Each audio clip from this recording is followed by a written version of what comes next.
കമ്മാര സംഭവം എന്ന സിനിമയ്ക്ക് ഒരു രണ്ടാം ഭാഗം ഉണ്ടായിരുന്നു. പക്ഷെ അതൊരു വലിയ വിജയമാകാത്തത് കൊണ്ട് അത് സംഭവിക്കാതെ പോയി. ലൂസിഫർ ഒരു വലിയ വിജയമായതുകൊണ്ട് എമ്പുരാൻ സംഭവിച്ചു. എമ്പുരാൻ ഏതെങ്കിലും ഒരു കാരണം കൊണ്ട് ഒന്ന് ഡൗൺ അറിയുകയാണെങ്കിൽ ഹെൽത്തിന് കൺഫേം ആണോ എന്നാണ് ഉദ്ദേശിച്ചത്. വളരെ റെലവൻ്റായിട്ടുള്ള ക്വസ്റ്റ്യൻ ആണ് അത്. ആസ് ഓഫ് നൗ കൺഫേംഡ് ആണെന്ന് എനിക്ക് പറയാം. അതിനപ്പുറത്തേക്ക് പറയാൻ പറ്റില്ല. അതൊരു പാൻ ഇന്ത്യൻ തീമുള്ള കോണ്ടന്റ് ഓറിയന്റഡ് ആയിട്ടുള്ള ഒരു സിനിമയാണ്.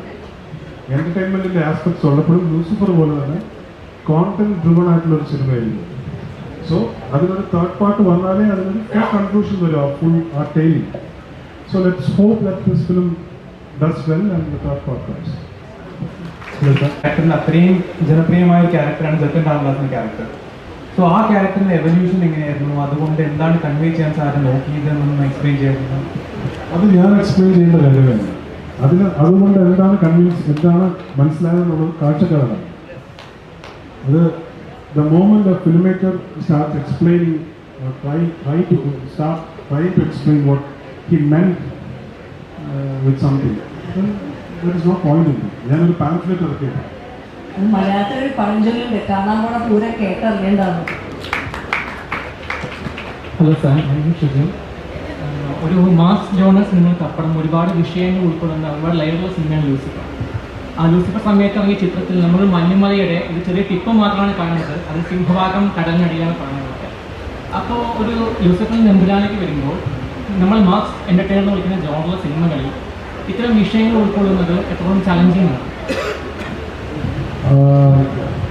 എൻ്റെ അറ്റംപ്റ്റ് എപ്പോഴും to be sincere to myself എന്നുള്ളത് മാത്രം. ഞാൻ എഴുതുന്ന ഏത് സിനിമയായാലും അത് എൻ്റർടൈൻമെൻറ്റിൽ ഒരു കോംപ്രമൈസും വരുത്താതെ മെയിൻ സ്ട്രീമിൽ ഇറങ്ങണം എന്ന് ആഗ്രഹിക്കുന്ന ഒരാളാണ്. അപ്പോൾ എൻ്റെ സിനിമകൾ അത് തരാൻ സാധിച്ചിട്ടുണ്ടോ എന്ന് ചോദിച്ചാൽ അത് കാഴ്ചക്കാരാണ് ഡിസൈഡ് ചെയ്യുന്നത്. ലൂസിഫർ കോണ്ടന്റ് ഡ്രിവൺ ആയിട്ടുള്ള ഒരു സിനിമയാണ്. ആ ഫ്രാഞ്ചൈസ്, ആ ട്രിലോജി അങ്ങനെയാണ്. All the characters contribute to the film. It's not a single character film. അതിൽ ഒരുപാട് ലെയറിംഗ് ഉള്ളൊരു സിനിമയാണ്. അതൊരു കോൺഷ്യസ് ഡിസിഷൻ അല്ല, പക്ഷേ എൻ്റർടൈൻമെൻറ്റ് കോംപ്രമൈസ് ചെയ്യാതെ കോണ്ടന്റ് ബേസ്ഡ് ആയിട്ടുള്ള സിനിമകൾ ഇറക്കണം മെയിൻ സ്ട്രീമിൽ എന്ന് ആഗ്രഹിക്കുന്ന ഒരാളാണ്. അടുത്ത ചോദ്യങ്ങൾ കഴിയാൻ വിചാരിക്കണോ? ഈ വേദിയിൽ ഇപ്പോൾ ശ്രീ മുരളി ഗോപിയുടെ ലൂസിഫർ എന്ന പുസ്തകത്തിന്റെ പ്രകാശനം നിർവഹിക്കാൻ പോവാണ്. ഒരുപാട് പുതിയ നാടകീയ തലങ്ങൾ ഉണ്ടാക്കി കടന്നുപോയ വർഷങ്ങളാണ്. അപ്പോൾ ഒരു ലൈഫ് ചേഞ്ചിങ് പാൻഡമിക്കിന് ശേഷം വരുമ്പോൾ എല്ലാ സെൻസിബിലിറ്റിയും അതനുസരിച്ച് മാറും. സ്പാനിഷ് ഫ്ലൂ 20th സെഞ്ച്വറിയുടെ ആദ്യ ഭാഗത്ത് വന്നപ്പോൾ ഇതുപോലൊരു എസ്തെറ്റിക് പാരഡൈം ഷിഫ്റ്റ് ഉണ്ടായതായിട്ട് റിപ്പോർട്ട് ചെയ്തിട്ടുണ്ട്. അപ്പോൾ standing after the first part and now on the door step of the second part, much has changed. Lucifer എന്ന സിനിമയിൽ ഒരു പൊളിറ്റിക്കൽ ഡ്രാമയുണ്ട്, അതിൽ ഗൂഢാലോചനയുണ്ട്, ഒരു മാസ് എലിമെൻ്റ് ഉണ്ട്, ഒരു ഇമോഷണൽ ഡ്രാമയുണ്ട്. ഈ തലങ്ങൾ കൂടി സിനിമ കൊണ്ടുപോകുമ്പോൾ മുരളി ഗോപിയുടെ റൈറ്റിംഗ് അത് ആഴമേറിയ പ്രമേയങ്ങൾ കൂടിയുള്ള ഡീപ് തീംസ് ഉണ്ടല്ലോ റൈറ്റിങ്ങിന്. അതെങ്ങനെയാണ് കൊണ്ടുവന്നതും റിഫ്ലക്ട് ചെയ്യാൻ ശ്രമിച്ചത്? നമുക്കെന്തെങ്കിലും കൊണ്ടുവരാനൊന്നിനും പറ്റില്ല. അത് എഴുത്തിന് പ്രത്യേകിച്ചും പറ്റില്ല. നമ്മുടെ മനസ്സിൽ ഫോം ചെയ്യുന്ന ഒരു ത്രെഡ് അല്ലെങ്കിൽ ഒരു drop of an idea, you let it grow inside U. അതൊരു വിളയിക്കൽ പോലൊരു പ്രോസസ്സാണ്. അപ്പോൾ നമ്മൾ അതുവരെ കണ്ടതും നമ്മുടെ ഒബ്സർവേഷനിൽ നമുക്ക് മനസ്സിലായതുമായിട്ടുള്ള കാര്യങ്ങൾ നാച്ചുറലായിട്ട് അതിൻ്റെ പാർട്ടായിട്ട് ഇവോൾവ് ചെയ്യുന്നല്ലാതെ ഞാൻ ഇന്ന ലെയർ ഇതിൽ കൊണ്ടുവരാം അല്ലെങ്കിൽ ഇന്നൊരു ഐഡിയ ഇതിൽ താഴ്ത്തി വയ്ക്കാം, ഇതൊരു സാൻഡ്വിച്ച് ഓഫ് ഐഡിയാസ് ആക്കാം എന്നൊക്കെയുള്ള ഐഡിയയിൽ ഒരു പ്രീകൺസീവ്ഡ് ആയിട്ട് നമുക്കൊരു ഒരു പീസ് ഓഫ് റൈറ്റിംഗ്, അതൊരു സ്ക്രീൻ പ്ലേ ആയാലും ശരി, ഒരു ചെറുകഥയായാലും ശരി, നോവലായാലും ശരി, അങ്ങനൊരു പൂർവ്വകൽപ്പിതമായൊരു ഡിസൈനിൽ നമുക്കത് ചെയ്യാൻ പറ്റില്ല എന്നാണ് എനിക്ക് തോന്നുന്നത്. അപ്പോൾ കോൺഷ്യസ് ആയിട്ട് ഞാൻ അങ്ങനെയൊന്നും ആലോചിച്ചിട്ടില്ല. ആ കോൺഷ്യസ് ഡിസിഷനിൽ ആക്ടർ മൈൻഡിലുണ്ടാവാറുണ്ട് എഴുതുമ്പോൾ? Naturally I have said this once. അതായത് ഒരു റൈറ്റർ എന്ന് പറയുന്നത് ഒരു ആക്ടറാണ്, but he's acting on paper. ഒരു ആക്ടർ എന്ന് പറയുന്നത് he writes on screen with his body, with his soul, with his mind. So acting എല്ലായിടത്തും ഉണ്ട്. ഏതൊരു പ്രോസസ് ഓഫ് ക്രിയേറ്റിവിറ്റി ആണെങ്കിലും ഒരു ആക്ടറിൻ്റെ ഒരു എലിമെന്റ് എന്തായാലും ഉണ്ട്, റൈറ്ററിൻ്റെ എലിമെന്റ് ഉണ്ട്. സോ അത് വളരെ ഒരു അപേക്ഷമായിട്ടുള്ളത്.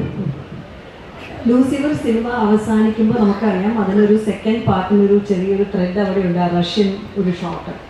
അപ്പോൾ ആദ്യത്തെ സിനിമ അല്ലെങ്കിൽ ഫസ്റ്റ് വേർഷൻ ട്രയോളജിയിൽ എല്ലാവരും കൊണ്ടാടി ഇഷ്ടപ്പെട്ടൊരു സിനിമ when you bring in a sequel expectations കൂടും, അത് പ്രഷർ ഉണ്ടാവും. എന്നാലും എന്തൊക്കെയായിരുന്നു ആസ് എ റൈറ്റർ കൊണ്ടുവരേണ്ട എന്നും എന്നാൽ കൂടുതൽ കൊണ്ടുവരണമെന്ന് ചിന്തിച്ച ആ ഒരു പ്രോസസ്സ് ഉണ്ടായിരുന്നു? See, basically, Empuran is not a sequel to Lucifer. Empuran എന്ന് പറയുന്നത് is part of a trilogy. ഒരു ത്രയം, 3 ഫിലിം ഫ്രാഞ്ചൈസ് ആണ് ലൂസിഫർ ഫ്രാഞ്ചൈസ് എന്ന് പറയുന്നത്. അതിൽ അങ്ങനെ കൺസീവ് ചെയ്തിട്ടുള്ള സിനിമ. So this is not a sequel to Lucifer. This is a stand alone second part, stand alone ഫിലിമുമാണ്. അതേസമയം ഫ്രാഞ്ചൈസിൻ്റെ മിഡ് പീസാണ്, which will be flank by the first part and the conclusion. So ആ രീതിയിലാണ് അത് conceive ചെയ്തിട്ടുള്ളത്. So അതിന് പ്രത്യേക ഒരു പ്രഷറില്ല, because it was conceived way before writing the second. മുരളിയുടെ ക്യാരക്ടേഴ്സ്, മുരളി അഭിനയിച്ചതാണെങ്കിലും എഴുതിയതാണെങ്കിലും ക്യാരക്ടേഴ്സിന് കുറച്ചുകൂടി കോംപ്ലക്സിറ്റി ഉണ്ട്, ഒരു അൺപ്രഡിക്റ്റബിലിറ്റി ഉണ്ട്. അപ്പോൾ ചില സമയത്ത് ഈ ക്യാരക്ടേഴ്സ് ഇവോൾവ് ചെയ്യുന്ന സമയത്ത് ചില ക്ലാസിക് ലിറ്ററേച്ചറിൻ്റെ റെഫറൻസസോ how do bring these characters? കുറച്ചൊരു എലിമെൻ്റ് ഓഫ് സൈക്കോട്ടിക് കാണാറുണ്ട്. ഞാൻ വളരെ എലിമെൻ്റൽ ആയിട്ടുള്ള റൈറ്ററാണ്. ഞാൻ ഫിക്ഷൻ്റെ ഒരു വലിയ ഫാനാണ്. ഞാൻ നോൺ ഫിക്ഷനിൽ നിന്ന് എനർജി എടുക്കുന്ന ഒരു റൈറ്ററാണ്. ഓക്കെ, ഫിക്ഷൻ എനിക്ക് റെപ്രസെൻറ്റേറ്റീവ് റീഡിംഗ് ആണ്. എന്നെ ഹുക്ക് ചെയ്യുന്ന റൈറ്റേഴ്സിനെ ഞാൻ cover to cover full corpus വായിക്കാറ്. പക്ഷേ എനിക്കിഷ്ടം തോന്നാത്ത റൈറ്റേഴ്സ് ഫിക്ഷൻ എന്നെ ഭയങ്കരമായിട്ട് കറക്റ്റ് ചെയ്യും. അപ്പോൾ എൻ്റെ മെയിൻ ഒരു ഒരു ഒരു സോഴ്സ് വെൽ എന്ന് പറയുന്നത് നോൺ ഫിക്ഷൻ. അപ്പോൾ ആ രീതിയിലാണ് ഞാൻ അതിനെ കാണുന്നത്. ഓക്കെ. അപ്പോൾ ചില സമയത്ത് ചില വെൻ യു സ്റ്റാർട്ടഡ് റൈറ്റിംഗ് 2001 ആയുർരേഖ എപ്പോഴും എഴുതിയത്? അതൊക്കെ 1991. 1991. അപ്പം അന്ന് മുതലൊരു കണ്ടിന്യൂസ് ആയിട്ട് റൈറ്റിംഗ് പ്രോസസ്സിൽ ഉണ്ടാകുന്ന ചില ലേണിങ്സ് ഉണ്ടാകും. ഇപ്പോൾ തിരിഞ്ഞ് നോക്കുമ്പോൾ something that stood out. So you, as an artist, as a creative person, you keep learning. അതിപ്പോൾ എഴുത്തായാലും ശരി, ആക്ടിങ് ആയാലും ശരി, water any creative process it's also A process of learning. അപ്പോൾ എന്തെങ്കിലും ഉണ്ടാവും. പക്ഷേ നമ്മൾ കോൺഷ്യസ് ആയിട്ട് ഞാൻ ഇങ്ങനൊരു സാധനം എഴുതാം എന്ന് പറഞ്ഞാൽ ഒരിക്കലും പേപ്പറിൻ്റെ മുമ്പിൽ എഴുതിയിട്ടില്ല. എനിക്കിത് എഴുതാതെ നിവൃത്തിയില്ല എന്ന് പറയുന്ന ഒരു മോമെന്റിലാണ് ഞാൻ എപ്പോഴും പേര് എടുത്തിട്ടുള്ളത്. ഇതുവരെ എൻ്റെ ചെറുകഥകളാണെങ്കിലും ശരി, ഞാൻ എഴുതിയ തിരക്കഥകളാണെങ്കിലും ശരി, എല്ലാം ഇത് എഴുതാതെ എനിക്ക് നിവൃത്തിയില്ല എന്ന് തോന്നുന്ന മോമെന്റിൽ മാത്രമേ ഞാൻ പേര് എഴുതൂ. Okay, coming back to Lucifer, അതായത് അതിൽ എന്താ പറയുക, മെയിൽ ക്യാരക്ടറും ഫീമെയിൽ ക്യാരക്ടറും മോഹൻലാലും മഞ്ജുവാരും അഭിനയിച്ച ആ രണ്ടുപേരും പറയുന്ന ഒരു മാസ് ഡയലോഗുണ്ട്, എൻ്റെ പിള്ളേരെ തൊടുവല്ലേടാ അല്ലെങ്കിൽ എൻ്റെ കുഞ്ഞിനെ തൊടുവല്ലേടാ. ഇത് രണ്ടുപേരും ഈ ചുമട്ടിൽ എടുപ്പിച്ചിട്ടാണ് നിൽക്കുന്നത്. എങ്ങനെയാണ് ആ പാരലിസം കൊണ്ടുവരാൻ തോന്നുന്നത്? അത് അൺകോൺഷ്യസ് ആയിട്ടുള്ളൊരു സംഭവമാണ്. ബിക്കോസ് പിള്ളേരെ തൊട്ടാൽ ആരായാലും മതിൽ ചേർക്കില്ല.